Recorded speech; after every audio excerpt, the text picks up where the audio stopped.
I would say I very strongly strive to be the one leader that people will remember as a pivotal moment in their career or the person that they feel entrusted to have their career with them for the rest of their lives. And I have an analogy for that, and I tell the team all the time, is that I'm a train conductor and the train will have multiple stops. Some people will get on, some people will get off. Maybe this is your ride home, Yeah. but everything encompassing into one statement, it would be that my job is to ensure that you're safe throughout the ride, your experiences are enhanced and your knowledge is enhanced because of everything you saw and the people you met on this train. That's kind of how I Yeah. put it. Today we have Fernando Clemente on the Systematic Selling Podcast. Fernando is the founder and president of Digital Mules, a full service digital marketing agency based in South Florida, which he founded in 2018.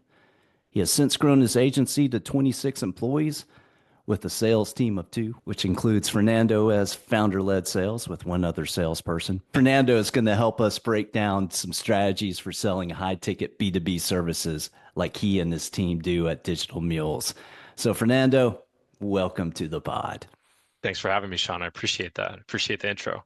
You bet. Anything you'd like to add or clarify with that intro? No, I mean, I would say maybe some additional context. I started in the space in 2017, took me a year to incorporate work on it as a side hustle. In 2019, I decided to quit my job and go into it full time, which at that point we were still like three people. So, Yeah. Well, I want to double click on that story in a few moments here, but yeah. before we do, I'd like to get an idea of where'd you grow up? Yeah, so I was born and raised in Puerto Rico until I was like 13 years old, and then moved to the US and basically attended high school in the US, some college in the US, and then, started my career over here, for the last over 10 years already. Yeah. And I grew up in South Florida, here in Florida, went to school in South Florida, went to college in Miami, Florida International University for a Yeah. little bit of time. And yeah, I mean, I started working as soon as I could, and as I went through it, I think I just realized I had a knack for work more than I had for books, and just leaned into Yeah. that as much as I could. Yeah. So when you say you started at FIU, you made Yeah, the deliberate decision not to finish. How correct. how did that decision come to you? What were you seeing where you're like, man, I'm a lot better at business. Let me lean into this. Yeah, I mean, there was a couple of different things. I come from an entrepreneurial household. I think, my dad had a large construction company pre 2008. I mean, Yeah. 2008 suffered some of the Yeah. consequences that that market brought, upon everyone, truthfully. So I feel like I saw the entrepreneurial spirit earlier on in my life, and I think it was just in my blood. I always felt like an outcast, whenever it came down to books and reading and sitting down and learning in that way. But if it had to do with, picking up a brush and cleaning 20 cars in one day to make $400, then like I was there, I was ready to Yeah. go. So for me, it was two things. One, I felt like I didn't belong. I didn't feel like I was spending my time wisely. I think there's a couple key moments in your life in which you get a gut feeling and you're like, I Yeah. don't I don't think this is it. And you either pivot or you stay really uncomfortable for a prolonged period of time until you almost break, right? You're just Yeah. like, I can't do it anymore. I think that's when people get to that point. They feel like they're overcompensating for like wanting to be there, but knowing that they don't really want to be there. Yeah. And then the other part was also that, like I said, I had a knack for working, so I moved up in my first job fairly quickly, got to a salaried position as 18 years old. That brought overall household income up, which meant I Yeah. wasn't eligible for financial aid. I was Yeah. contributing to the household at this point, so Yeah. I felt like it wasn't fair that they would only look at gross income. And I was like, you know what? I think I'm going to take some time off and figure things out. And yeah, the time off turned into turned into a couple of different failed businesses, and now Digital Meals. So Yeah. And so the the job that you had that you advanced in, what was that? I worked at a pet store. That was like my first Really? job ever. Yeah. And then as soon as I turned 18, they made me shift supervisor, then assistant store manager and store manager. And yeah, I was like the youngest manager in the district, and it Yeah. felt really cool to move up fairly quickly. And having those responsibilities just taught me a lot early on. And it was great. Yeah. You mentioned a couple failed businesses before you started Digital Mules. I mean, for me, I had a failed business in my 20s, and I always look it was it if when you're in that moment, for me it felt catastrophic because at that time, young married couple, we had just had our second daughter at that point that it failed.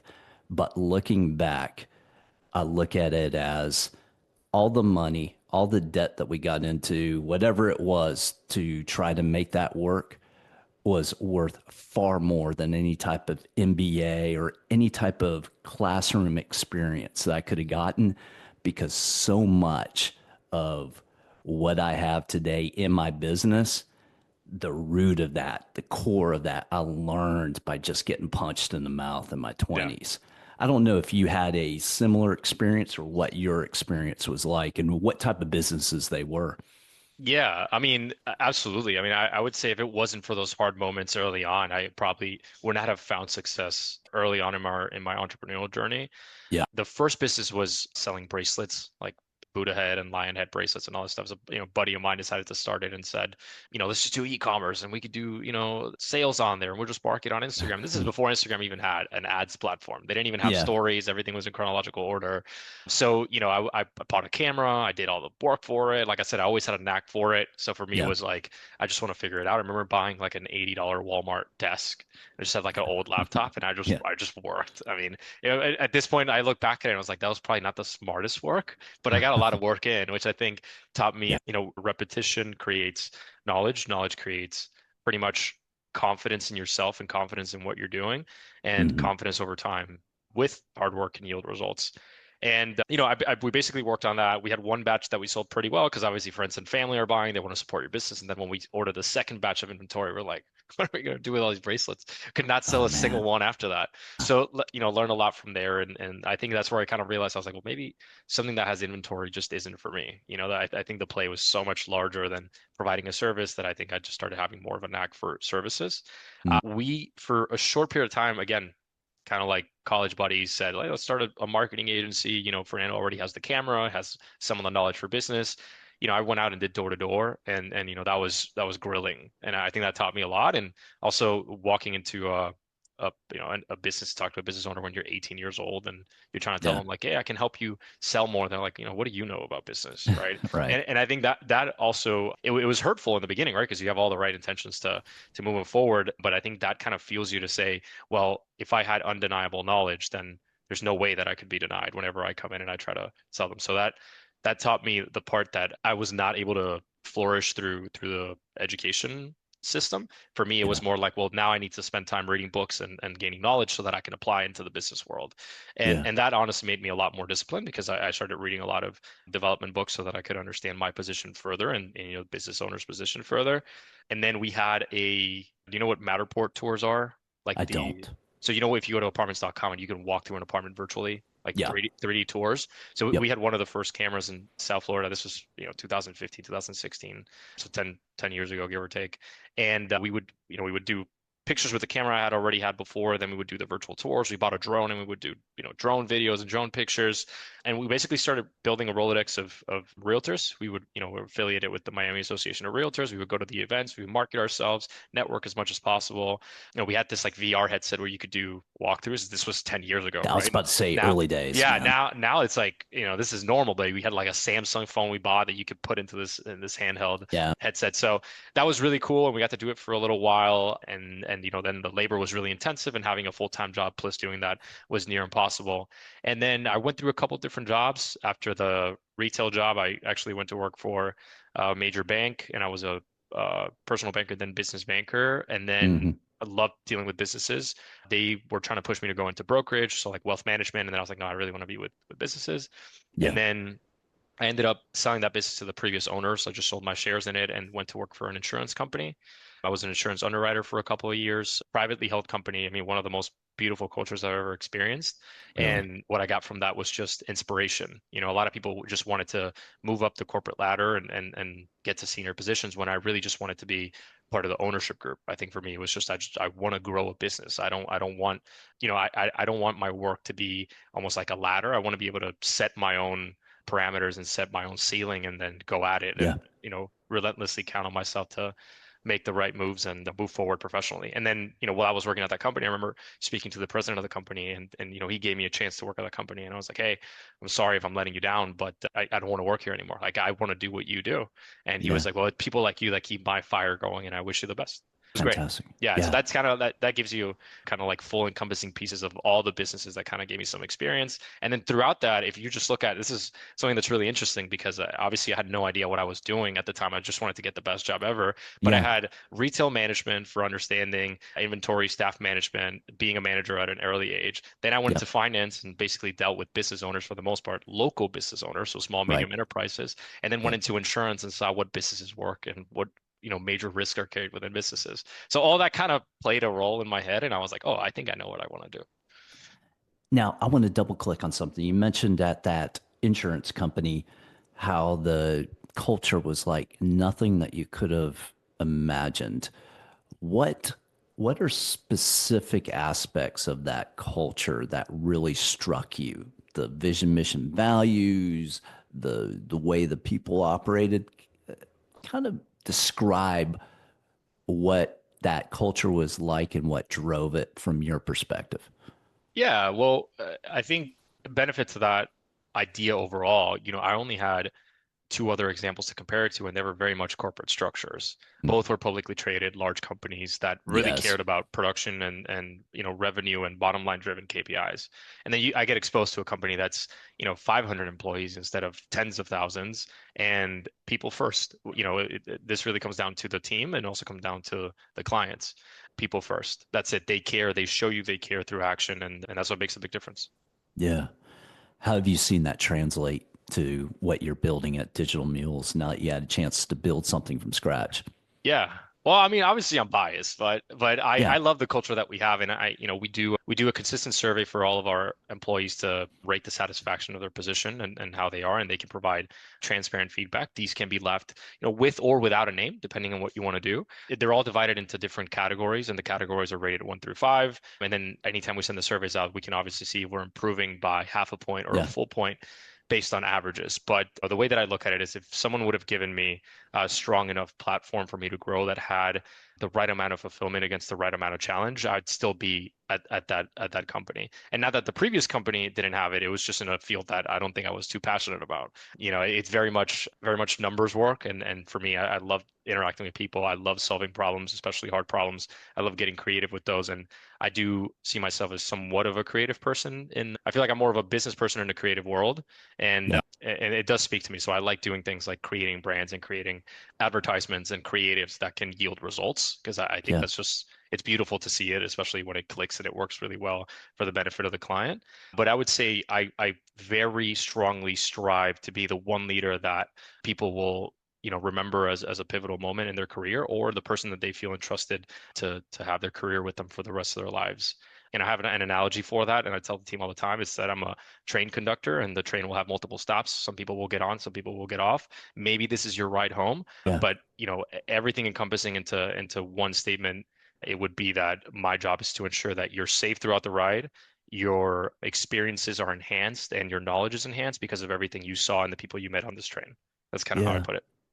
How do you, there's going to be a couple questions I have here that I'm super curious about that it is tapping into some of the unconventional stuff that you're talking about. The first is when it comes to building a team, the huge mantra is retaining your employees, right? And we talk a lot about it in systematic selling of creating the environment where your top performing sales reps want to stay and want to grow.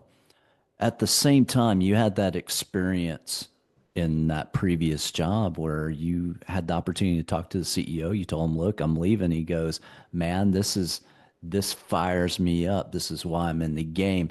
There's a sense of graduation.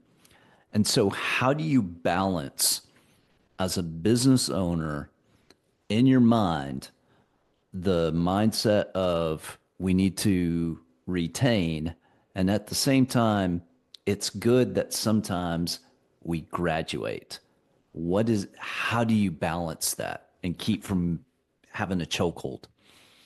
Yeah, I think transparency is a very big part of this. I mean, transparency and leadership, performance and goals.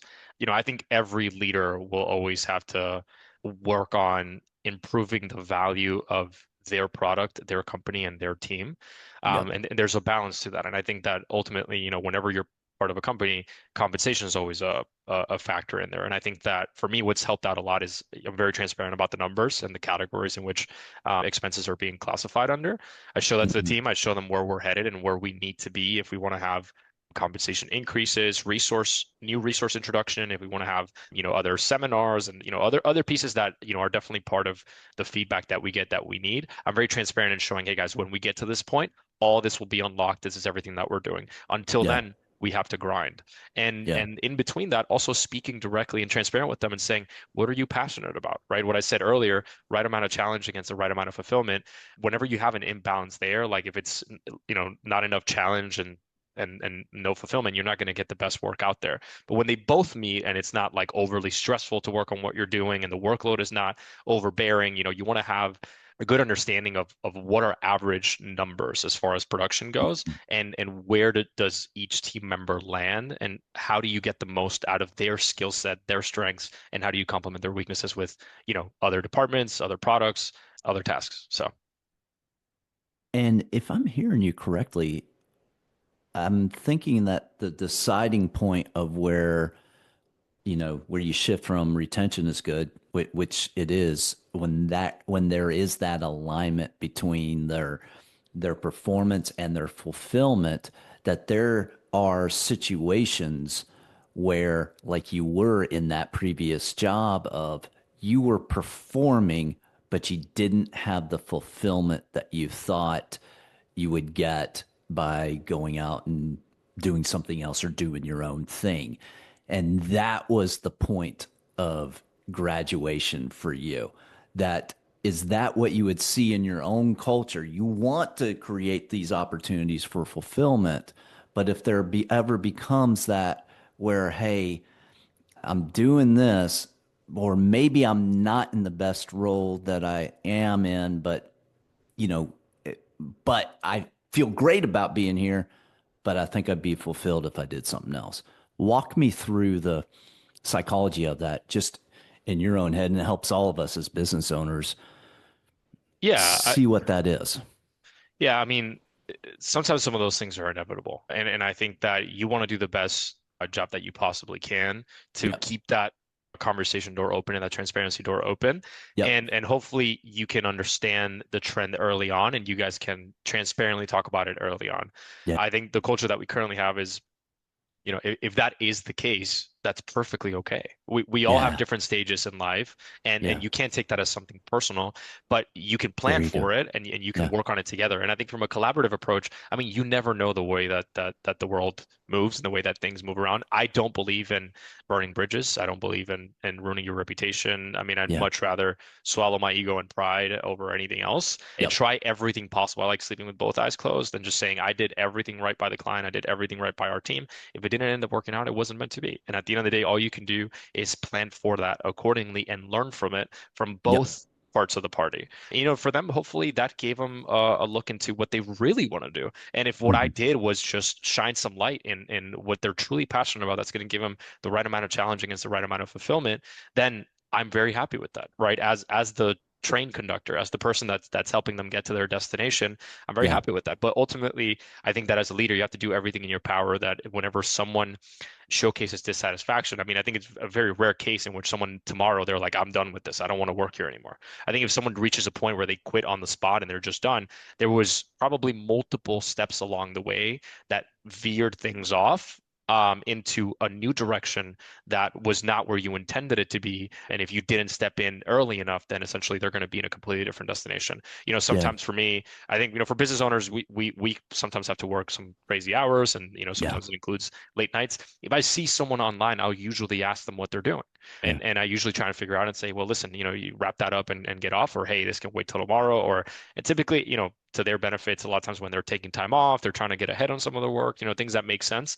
But Mhm. I am a big believer in someone not carrying resentment forward because they had to work after hours and things cut into their personal time and things of that nature. So I would say transparency between both parties, you know, gauge satisfaction once or twice Yeah. a year, see where they're at, have an open door policy in which things can be talked about, even if it is, hey, I'm thinking about quitting. I don't want to do this anymore.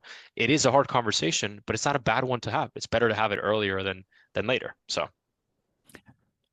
You mentioned earlier about employee surveys, and in a lot of environments, the employee surveys are a bone of contention hmm because whether it's a large company or even a small company, whether you can do it anonymously or not, the managers know who's saying what. They can tell certain things, and there is this natural inclination for for employees not to tell the truth because they do not want to get penalized. It's similar to like Uber ratings. You never want to yeah, downgrade an Uber because you don't want it to ding you. yeah. And I've seen it in so many environments. How do you manage that process and the culture at large so that they do feel comfortable, anonymously or not,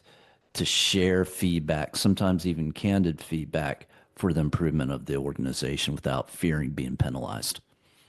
Yeah, I mean, I think the the ultimate answer to that is you'll never know, right? If Yeah, that's really the way that it goes, you can just do everything that you possibly can to have again candid, transparent conversation and encourage for them to do that. yeah, And there's an analogy that probably multiple people utilize, and that is just that if I'm a doctor and you're coming into the office and you're saying like, well, it hurts, and you're just like, well, what hurts, right? Like right, what am right. I supposed to treat you for? If you don't Yeah, tell me what hurts, then what am I supposed to do? Just prescribe you anything under the sun? yeah, No, we can't do that. So, I tell them all the time that the sooner they're honest and transparent with me, the sooner I can get to fixing it. And like I said earlier, I'm just a very big believer in, well, number one, transparency. Number two, I get my fulfillment and my challenge whenever someone poses problems that are real problems, right? Like, hey, this is making it less satisfactory for me to work here, or hey, I think things would be better if we did things this way. And yeah, to be quite frank with you, probably the biggest leaps that we've done as a company is through transparent employee feedback. And yeah, and like I said before, you swallow your ego and your pride because ultimately I think that especially in the earlier years, this is your reputation. If you're an yeah, entrepreneur, I mean, this is your baby. It's very difficult for you to not take it personal. But the sooner you realize that this is a completely separate entity than you, that has its own issues, its own problems, its own opportunities, then the better it will be for you. You're because the company is struggling with something doesn't mean that you're struggling with that. It just means that you don't have the right systems or the right person in place to ensure that those problems, are not a problem. So yeah, you have to work collaboratively to understand that, hey, where are the bottlenecks? How do we grow? And then as a team, they do the job every single day in and day out. They know where the bottlenecks are happening. They know where the issues are happening.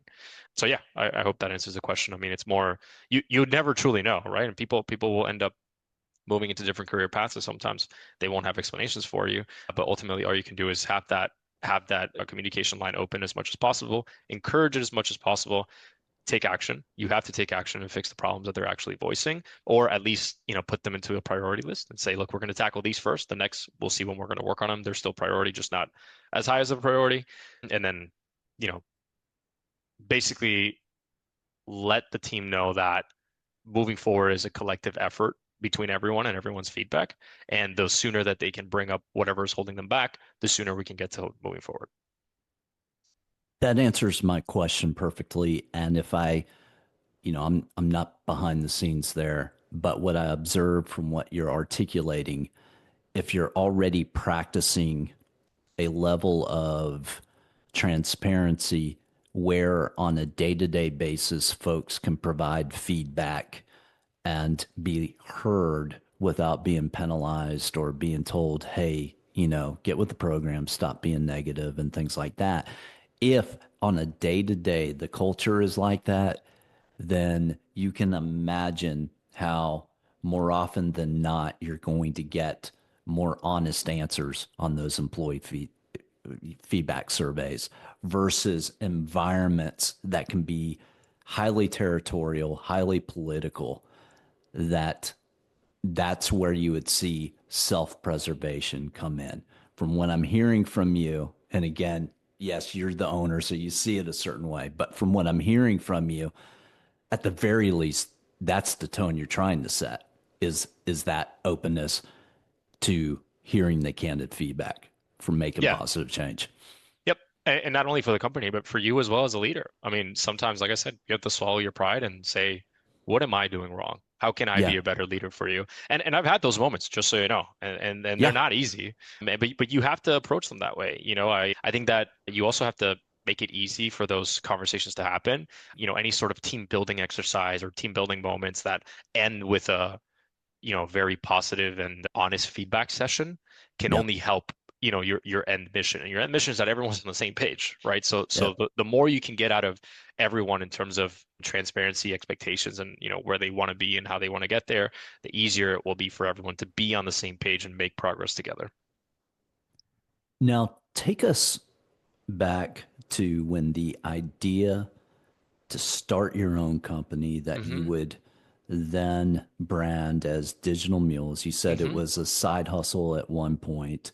Yep. Walk me through the thought process. Like what was that transition from day zero to day one like? Yeah. What were you doing, thinking? What led you to that point? For the previous companies that failed, I did like a deep dive into myself and I said, well, skills wise, what can I charge for or what am I good at? And one common factor was a lot of people complimented our websites. They complimented our websites, complimented our marketing, complimented some of our printed materials and how they were designed. And I was like, you know what? Maybe there's a little bit of a knack here in developing websites and working on these things. And funny enough, I had a coworker at the time, and he was like, hey man, I know you're younger than me. You're probably into this tech stuff. I need a website built out, something really simple. This is what it looks like. And I was like, yeah, I think I could figure that out on like a Saturday morning. And I go like grab some coffee, sat down, took a look at like two YouTube videos on GoDaddy and some of the things to develop. It took me like 2 hours, and I sent it to him, and he like immediately approved it. But obviously now we have like a bunch of processes. The things are way more complex. But it took me Yeah. 2 hours to do it, and he paid me like $300 or $400. I was like, this is the most money I've made per hour ever.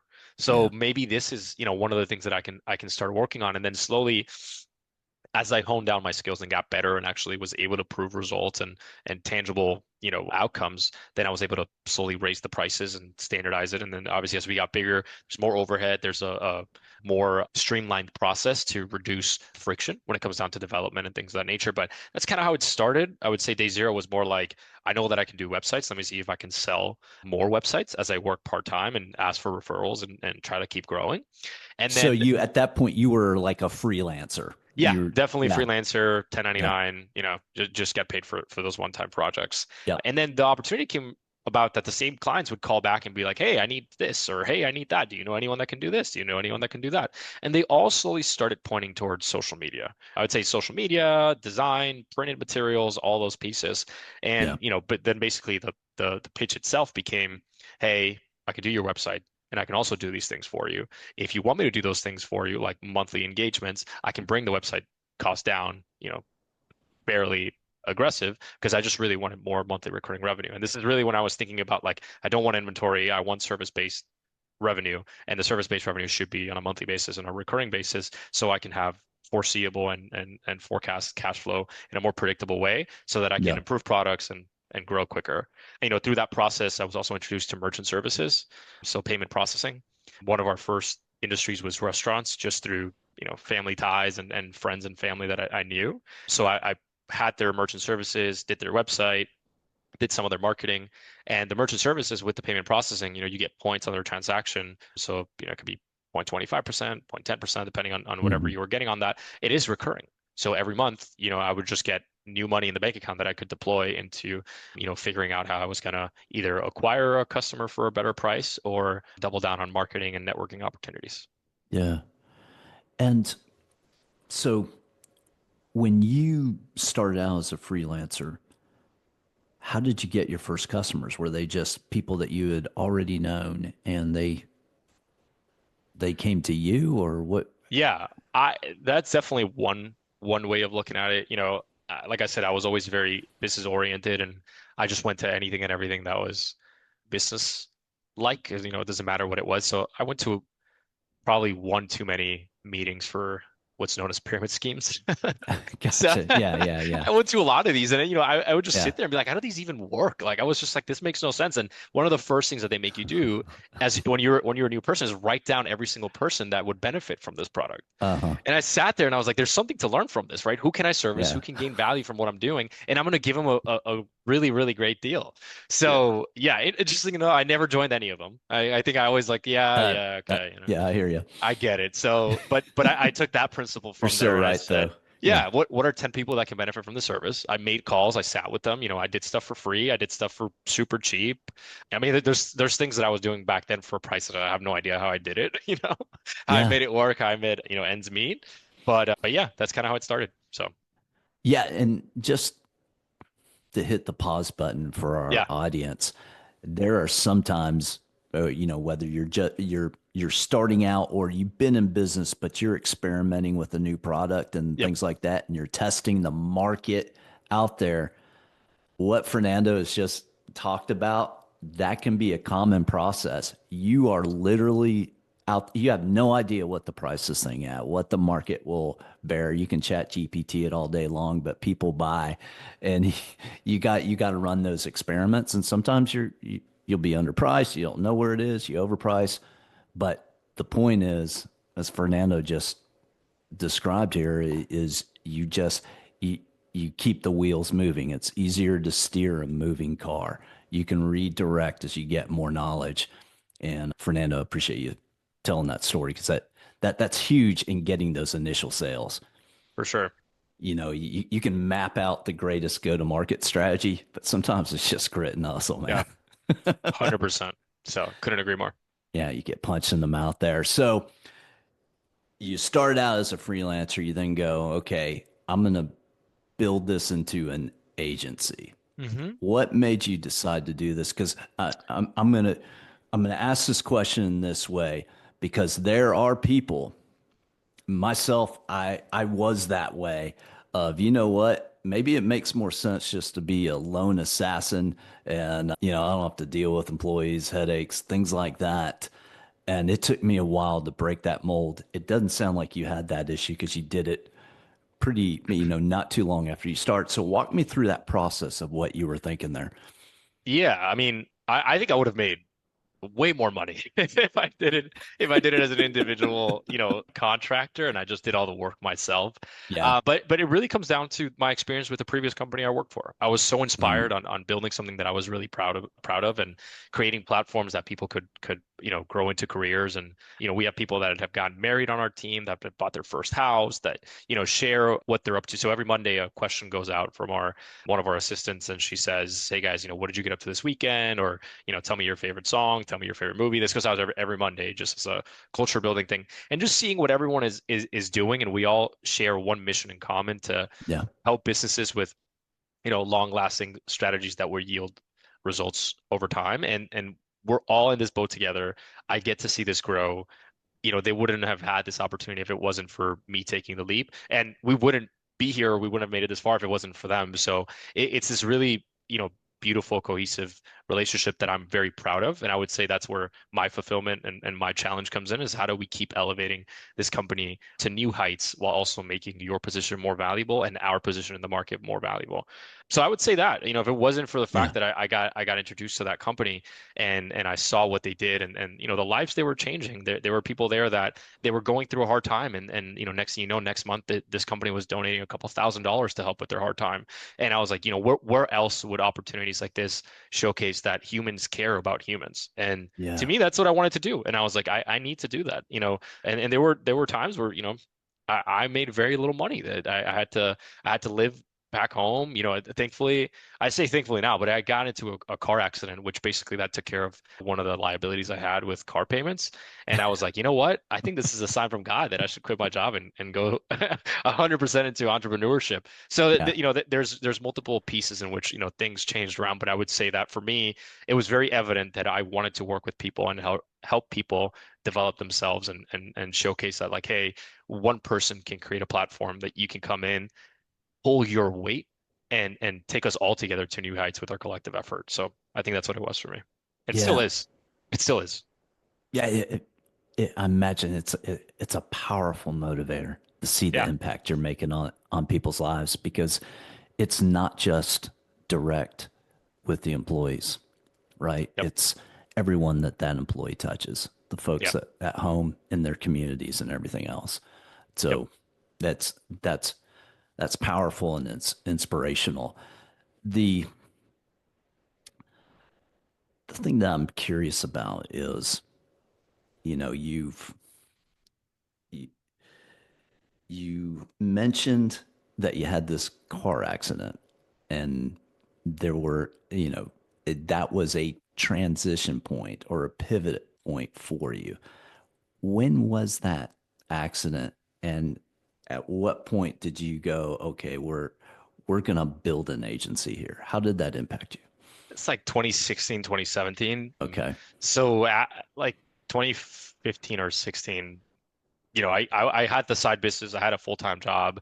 The I side was business was building the websites and things like that Yeah, as a yeah, yeah, freelancer. yeah, Yeah. yeah. Well, and Okay. before that, it was the real estate company, and Got it. I had some money. I had done like like watch flips, and like I said, I was always just trying to Yeah. hustle and trying to grind. Yeah. So I had some money. I ordered a pretty nice car that I always liked, and it was a big liability. Honestly, looking back, it was stupid for me to do that, but I was young, hungry, and ambitious, I hear you. and it was an outstanding liability. At this point, I had already been living at home, and I was like, you know Mm, what, like I don't have to worry about a big rent payment. I really, one of the biggest liabilities I have is my car, and I just kept thinking about it, and it's like, do I get rid of it? What do I do? That type of deal. And I was coming back home from a meeting, and I get into the car accident, and I remember I was actually, they took me to the hospital in the ambulance and all that stuff. I remember just sitting oh man. in the room, and I was like, maybe this is like the sign. Maybe this is the one. So, I mean, for a while, it was a big struggle. I mean, figuring out where do we go, and in the middle of like lawsuit and all this stuff. So someone ran a red light, and I got into a head-on collision. Mm, yeah. So clearly their fault, underinsured. The whole other piece setup. I mean, it's a common story in South Florida, but not a fun one to go through. Yeah. So, going through that process, it was really difficult. And I was just like, what is one thing to learn from here? And it's like, well, one of your worries is gone. So you can either see this in a good light or just, sulk about it and cry about it. Yeah. And I did the opposite, right? I said, you know what? Yeah, this is a good sign. I don't have that responsibility to worry about it anymore. So I want to say 8, 10 months after that, I just worked on saving as much as I could personally and quitting my job. When did the brand Digital Mules come come to mind? I was talking to a buddy of mine early on, and he wanted to do this thing, and he's like, he had a play on like a pack mule, and I was like, that's pretty cool. And then we talked about it, and he was like involved in other things, and then he was like, look, everything we've worked on up until now, if you want to keep it, go for it. And then I said like, well, you know what? I really like the name, and I'd like to build like some sort of media company around it. And we started with the name Mule Media Inc., which is our corporate name. Yeah. And then, when we were trying to go for patents and stuff like that, we realized through research and letters that there was another company out of Boston already called Mule Media that filed for the patent. Yeah. So we had to pivot fairly quickly and then became Digital Mules. And it really came down to our slogan. And I always loved it. And I mean, I still love it, but it's been carrying the weight so you don't have to. And I Yeah. think for me, it's just like the feeling we want to invoke whenever someone does business with us is that there is a weight that's lifted off of their shoulders, that they can send an email with a request and know that it's going to be taken care of, and we're going to do the best job possible with as minimum or the least amount of friction possible in completing that, which means like less revisions, less effort from the client, just here's what I want, and the execution should be pretty close to the final outcome. Yeah. Now, let's talk about as, as you've recently started building a sales team.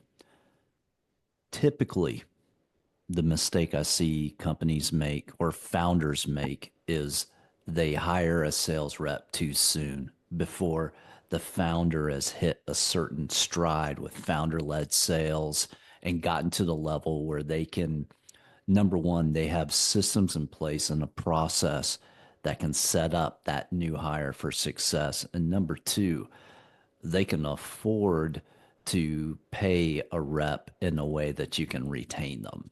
Yep. What what was the point where you realized, hey, I'm now I've arrived at this point where it makes sense to start building a sales team for our agency? So I've tried multiple times before, too early. I mean, that's just the honest truth. I was nowhere near capacity, but I was also executing on products, which I think I slowly realized like I need to get away from product execution and Yeah, get out keep of it. going in sales. So I probably tried 3 or 4 times prior to right now. Right now is probably the most, solidified we've been across the industries that we serve. We feel very strongly about our products. We feel very strongly about our roadmap to make our products better. I feel extremely strong about the team that we have right now. I feel like we can take over anything and everything, with enough time. And through this process, I met Dalton. Dalton came in to fulfill an account manager role, Yeah. and I think he slowly realized that his calling was not in account management, and he wanted to be in sales. Yeah. And for him, one of the things that I tell him is this is his first time going into an actual sales role. He had sales positions before, but not one where he had to go out there and build relationships on his own. Which I think to anyone looking to do that, like you said, you definitely need capital, right, to be able to Hmm. to sustain time while this person goes through their learning curve and they learn the products and they learn how to pitch the products. Yes. And one of the things that I talked to him about this is like don't worry about the capital. And I think that the biggest piece is that I'm a very patient person and good things take time.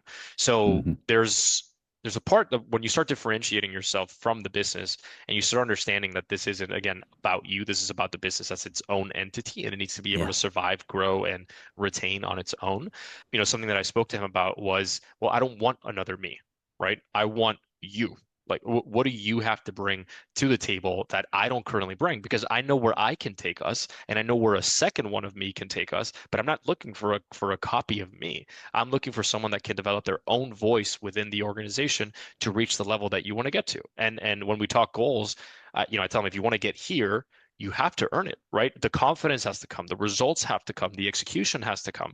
That's earned, with time, patience, and like you said, you do need the capital to be able to, compensate someone, even if it's a base salary, so that Yeah. they can have the leeway and the runway to be able to gain that confidence, gain that momentum, gain that knowledge so they can execute over time. Sales is very much a snowball effect, right? You just It need to get is. it going and it does take years. That's just the honest truth.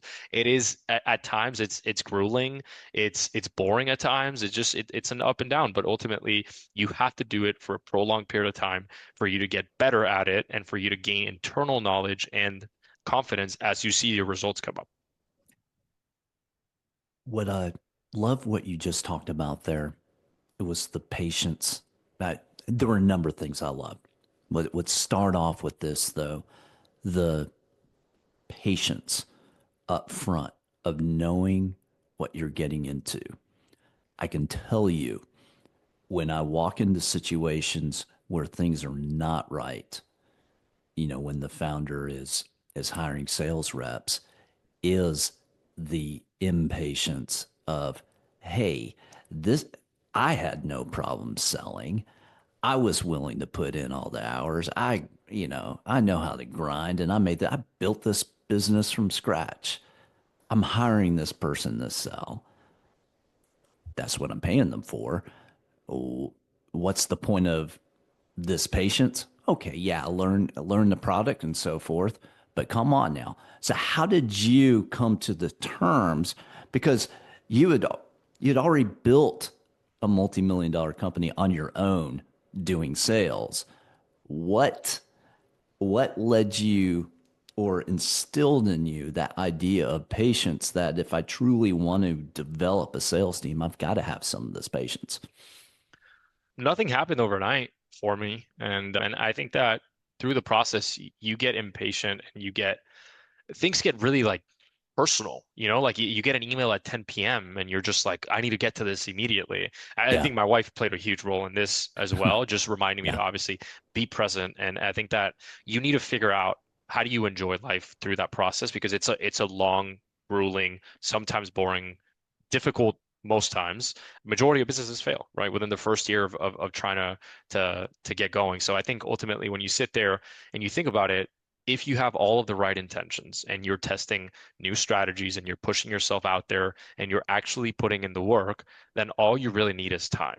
That is Mhm. the one piece of the variable that the way I look at it is, when I hear people that say they failed at a specific project or a specific task or weren't able to do something, it's always, what if I spend more time on it? And I think for me, it's like the only thing I can control on it is give it enough of a runway a Yeah. reasonable one, and then add even more time on it. I think Yeah. one thing I've learned as a business owner is that it'll always cost more than you think, and it'll always take longer than you think.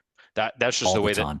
just the way the cookie crumbles. So Yep. I think that if I just set my expectations at that level, that hey, I think it's going to take a year, but why don't I set my expectations at 3? And I just leave it like that, right? And I have very low expectations. I still you still have to drive the company forward. You still have to set expectations clearly. You still have to set KPIs clearly. You have to follow up on those KPIs, keep a daily pulse on activity, weekly pulse on tracking and progress, and then monthly, quarterly, right? Build all that up into a system that you can see where Yep. all the efforts stand so that you can make the decision and say, hey, we've already given this too much of a runway. Let's move on to the next piece. That is where I think a lot of people fail to realize that. You get to see highlights of what entrepreneurship looks like for, the top 1%. You look at Yep. all these big names that have, they fly private, they go to the best places, they, have the most lavish lifestyle. And the truth is that it's top 1%, right? If you were to be a golf player, right, and you're only looking at people that are out there on the field that are part of the top 1%, Yeah. they're crushing it. But the reality is that the rest of the field is having a pretty tough time out there. But ultimately, if they stay consistent and they work through what they have to work through and they hone down their skills, they could be a champion as well. So I think that patience can yield extraordinary outcomes. You just have to be patient enough to see them. So And without sharing anything that you'd be uncomfortable sharing or mhm. that's proprietary, what are what are some of the KPIs in the pipeline that you're able to look at and go, I see progress here? Because it takes time for account reps to get to the point where they're consistently closing deals and so forth. But there are activities and there are things that you can measure early on to go, yeah, he or she is not here, but they are making progress and I feel comfortable with this. It fuels that patience. Do you have anything that you can speak to on that you feel comfortable speaking to on? 100%. There's two, right? I think Okay. you're looking at there's one that they're not fully in control of, which is meetings, quotes, proposals, signed and paid deals. Yep. I don't think they're fully in control of those. I mean, I agree. we could sit here and argue about that, but I don't, I'm happy you agree. A lot of people are very heavy on those. I'm I, very I heavy on called I what, called them mid indicators. So you yeah, got lead indicators, you got mid indicators, and then you got your lagging yep, indicators, which is your actual sale. So correct. go on. And the second one is daily outreach and how consistent they're being with that outreach. So if Yeah. they're consistently reaching, specific numbers on that outreach, I consider that to be a winning metric. Over There you go. time, giving it, like I said before, patience and enough time for you to measure and say, what was the performance overall on here? And then, like you're just saying, what were their indicators for this specific piece? Yep. Market's always changing, pricing's always changing, buzz is always changing around the industry, especially a digital product with all the AI advancements that are happening. So there's a lot of things that are very difficult for you to know, like where the industry is. Kind of have to Yep. set your own benchmarks and then say, what are we in control of? And Yep. then, set them loose, right? Hit as many of these as you possibly can every single day, and then measure performance after that with those indicators. But if they're consistently hitting those numbers, I'm Yep. happy and I know progress is being done. I want to hit the pause button here and speak to the audience to reinforce what you're talking about.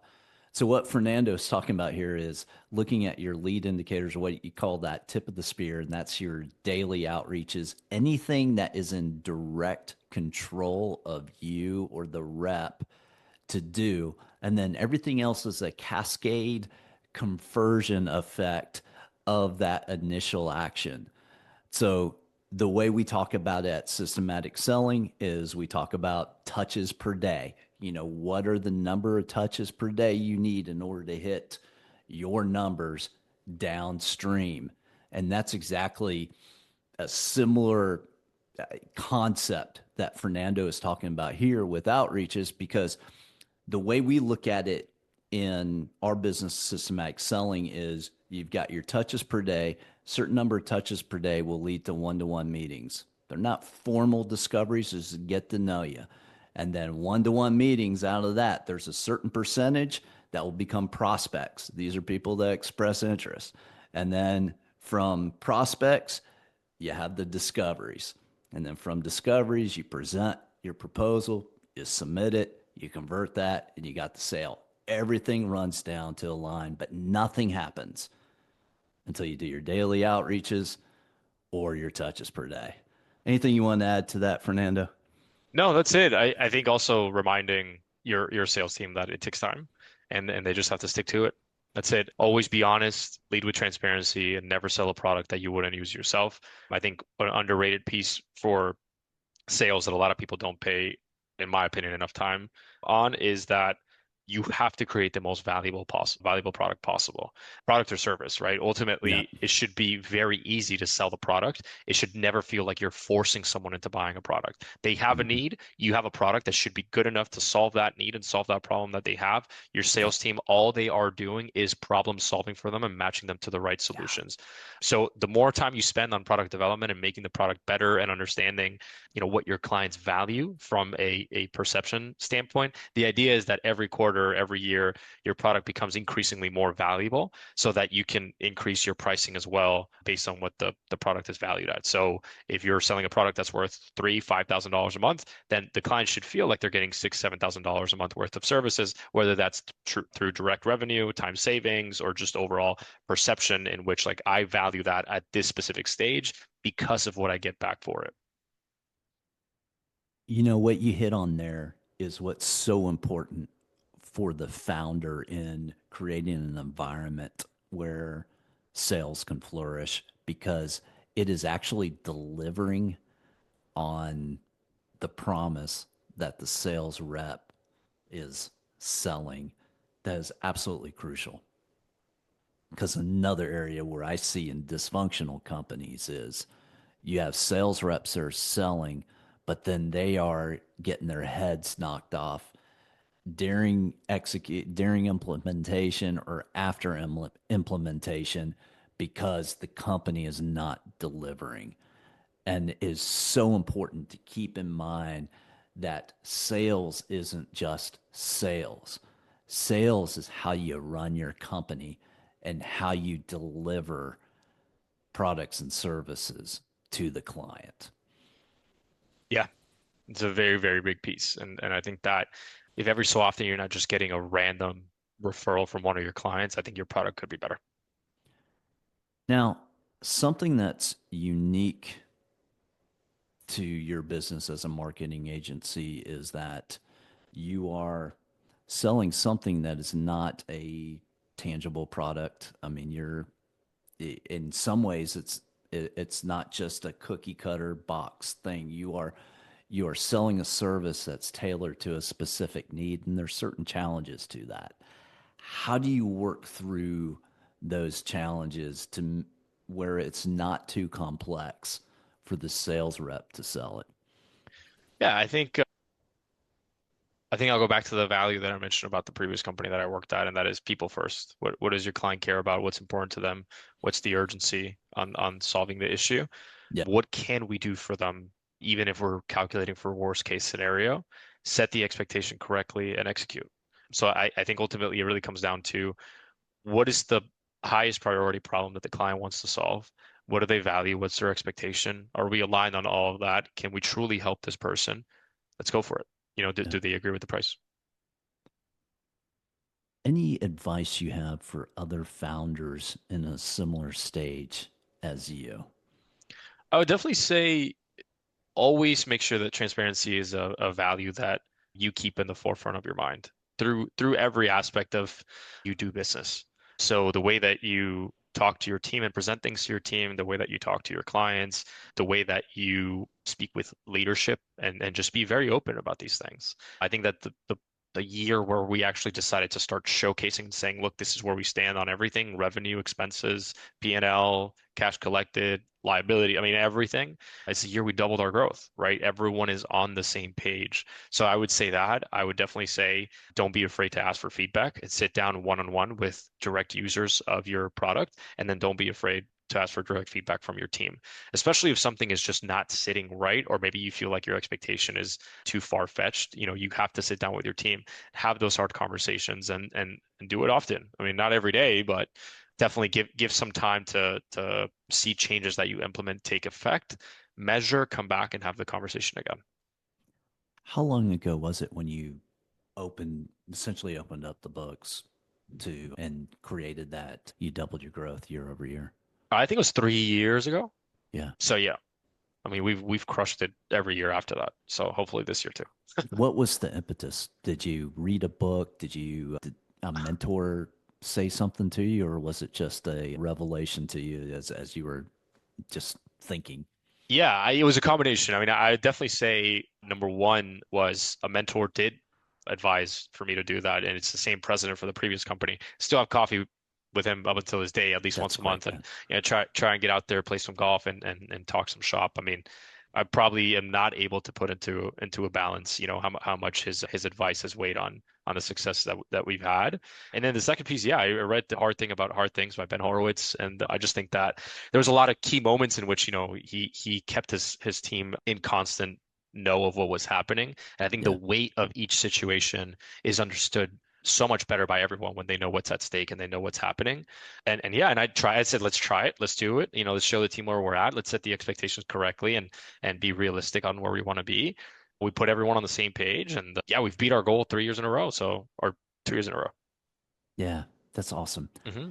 Anything we haven't talked about today that you think would be important for founders, sales leaders, or sales reps to know about? I think for founders, don't be afraid to serve as part of a board in different companies. Don't be afraid to get involved in networking circles with other professionals. I mean, I've learned a ton just by getting myself out there and doing side projects with other people, and you're able to even offset your own personal costs through other partnerships and other side businesses that could come up in side projects and Hmm. opportunities. So don't be afraid to do that just because your network starts growing very quickly when you do that, and people that truly do care for your success if you guys are working on a separate project together.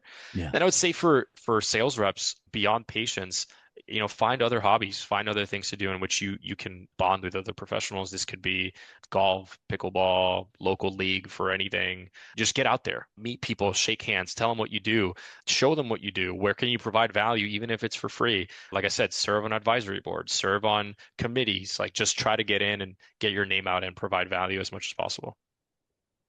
Excellent. Well, Fernando, where can our audience find you? For me, I'm on LinkedIn. I post on LinkedIn, you know, tidbits of just overall my learnings, my findings, and my knowledge. So if you want to follow me on LinkedIn, shoot me a message. You can find me there. Otherwise, digitalmules.com. You can find us there, learn more about us, and reach out if you have any questions. Like I said, if there's an opportunity for me to provide value, I'm more than happy to have a conversation. Fernando, I really appreciate you joining us today, my man. Thanks, John. Appreciate it.